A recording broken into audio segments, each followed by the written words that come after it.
சென்னை ஆலந்தூரில் போகா நாடு ரெட்டி நலசங்கம் 37ஆம் ஆண்டு விழா வெகு சிறப்பாக நடைபெற்றது.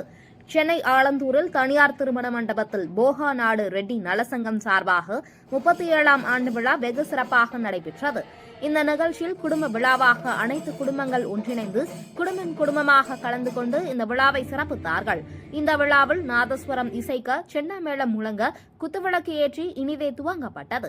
இந்த நிகழ்ச்சியில் காப்பாளர் டாக்டர் நோமிதாஸ் ரெட்டியார் அனைவரையும் வெகு சிறப்பாக வரவேற்று உரையாற்றினார். அதன் பிறகு ஆண்டறிக்கை வாசிக்கப்பட்டது. இந்த நிகழ்ச்சியை தலைவர் ரவிச்சந்திரன் ரெட்டியார் தலைமையேற்று நடத்தினார். இதில் பரதநாட்டிய நிகழ்ச்சி, சிறு பிள்ளைகளின் பாடம் கற்பித்தல், மேஜிக் ஷோ, வந்தவர்களை கண்கவர வைக்கும் நிகழ்ச்சி நடைபெற்றது. இந்த நிகழ்ச்சியில் முன்னிலை பட்டாபி ராமதாஸ், சின்னத்தம்பி, கமலன். இந்த நிகழ்ச்சியில் முன்னிலை பட்டாபி ராமதாஸ், இந்த நிகழ்ச்சியில்